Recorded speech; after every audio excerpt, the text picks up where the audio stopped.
لیکن حدیث قدسی یہ ہوگی کہ آپ صلی اللہ علیہ وسلم نے فرمایا کہ اللہ عز و جل نے یہ بات ارشاد فرمائی ہے، جی گویا یہ اللہ کی طرف سے ارشاد ہے۔ تو جب یہ اللہ کی طرف سے ارشاد ہے تو پھر قرآن بھی اللہ کی طرف سے ہے، جی تو پھر قرآن میں اور حدیث قدسی میں فرق کیا ہوگا؟ بہت طریقے سے جو ہے قرآن میں اور حدیث قدسی میں فرق ہے۔ جی پہلی بات تو یہ ہے کہ قرآن مجید کی طرح سے اس کا تلاوت کرنا یا پڑھنا، صرف محض پڑھنا اس کا عبادت نہیں ہے۔ جی جیسے قرآن مجید کو پڑھنا ہی، اس کی تلاوت کرنا ہی عبادت ہے، صحیح۔ اور اللہ کے رسول صلی اللہ علیہ وسلم نے حدیث کے اندر ارشاد فرمایا ہے کہ قرآن مجید کے ہر حرف کے بدلے 10 نیکیاں ملتی ہیں۔ جی اور اس طرح سے اس حدیث کے بارے میں، یعنی حدیث قدسی کے بارے میں یہ ثواب نہیں ہے، ایسا کچھ نہیں ہے، ایسا کچھ نہیں ہے۔ یعنی قرآن اور حدیث قدسی دونوں اللہ ہی کی طرف سے ہیں، لیکن پہلا فرق یہ ہو گیا ان دونوں میں کہ قرآن کی تلاوت بھی باعث اجر و ثواب ہے، جی صرف قرآن پڑھنے میں بھی انسان کے لیے ثواب ہے، صحیح، جبکہ حدیث قدسی میں یہ فضیلت نہیں ہے۔ نہیں ہے۔ اور اس طرح کوئی مزید فرق دونوں میں؟ اسی طرح سے دوسرا فرق یہ ہے کہ قرآن یہ اللہ تعالیٰ کی طرف سے محفوظ ہے، جی اس کے اندر کوئی بھی تغیر اور تبدیلی قیامت تک نہیں ہو سکتی، جی، کوئی کمی بیشی نہیں کوئی ہونے کمی والی۔ بیشی نہیں کر سکتے، ایک حرف بھی ادھر ادھر نہیں کر سکتے۔ جی اور حدیث قدسی اس کے برعکس ہے، اس کے اندر تغیر اور تبدیلی لوگ کر سکتے ہیں، اور وہ اللہ تعالیٰ کی طرف سے محفوظ نہیں ہے، کیونکہ قرآن مجید میں اللہ تعالیٰ نے خود قرآن کے بارے میں فرمایا اِنَّا نَحْنُ نَزَّلْنَا الذِّكْرَ وَإِنَّا لَهُ لَحَافِظُونَ، جی کہ ہم نے اس ذکر کو اتارا ہے، یعنی قرآن کو، اور ہم ہی اس کی حفاظت کرنے والے ہیں۔ یعنی یہ دوسرا فرق قرآن اور حدیث قدسی میں یہ ہو گیا کہ قرآن کی حفاظت کا ذمہ خود اللہ نے لیا ہے، جی اس میں کبھی کوئی تبدیلی یا کمی بیشی ممکن ہی نہیں ہے، جبکہ حدیث قدسی کی حفاظت کا ذمہ اللہ نے نہیں لیا، اس میں یہ چیز ہمیں نظر نہیں آتی۔ اور اس کے علاوہ کوئی فرق دونوں میں؟ اسی طرح سے قرآن کے بارے میں ہے کہ روایت بالمعنی، یعنی کہ اس کی قرآن مجید کو بالمعنی نہیں روایت کر سکتے، صحیح۔ اور حدیث قدسی کو روایت بالمعنی کرنے میں بہت سے علماء نے کہا ہے کہ روایت بالمعنی کر سکتے ہیں، جی اور اس کے اندر جو ہے جواز موجود ہے۔ صحیح ہے۔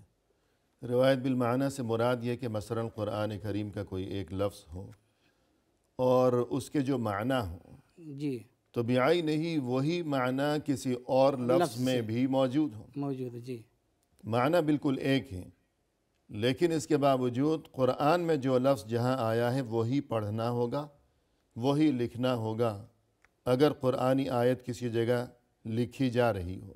جی مثلا تعملون کے معنی کہ تم جو کام کیا کرتے ہو، واللہ بصیر بما تعملون، اور تفعلون کے بھی یہی معنی ہے کہ تم جو کام کیا کرتے ہو، ان اللہ یعلم ما تفعلون، لیکن جہاں تعملون ہے تو تعملون ہی پڑھنا ہوگا، لکھنا ہوگا، جہاں تفعلون ہے تو تفعلون ہی لکھنا ہوگا، پڑھنا ہوگا۔ تو حدیث قدسی میں یہ چیز نہیں ہے۔ اور اس کے علاوہ ایک چیز یہ ہے کہ قرآن کو چھونے کے لیے طہارت ضروری ہے، حدیث قدسی میں کیا معاملہ ہے؟ حدیث قدسی بغیر وضو کے بھی چھو سکتے ہیں، صحیح۔ لیکن قرآن مجید کے بارے میں صحیح مذہب یہ ہے جی کہ بغیر وضو کے مصحف یعنی قرآن چھو نہیں سکتے۔ صحیح ہے۔ جی تو گویا ایک فرق یہ بھی ہو گیا حدیث قدسی میں اور قرآن میں، اگرچہ یہ دونوں ہی چیزیں اللہ عز و جل ہی کی جانب سے ہیں۔ تو اب حدیث کی ابتدا کی طرف اگر ہم منتقل ہوں تو فرمایا کہ یا عبادی انی حرمت الظلم علی نفسی، ارشاد فرمائیے گا۔ جی تو اللہ تعالیٰ نے اس حدیث قدسی کے اندر ارشاد فرمایا کہ یا عبادی انی حرمت الظلم علی نفسی، کہ اے میرے بندو میں نے ظلم کو اپنے اوپر حرام کر لیا ہے، جی وجعلتہ محرما بینکم، اور اس کو تمہارے درمیان بھی میں نے حرام ہی رکھا ہے، صحیح۔ فلا تظالموا، تو ایک دوسرے کے اوپر ظلم نہیں کرو۔ جی ظلم کا معنی ہے کہ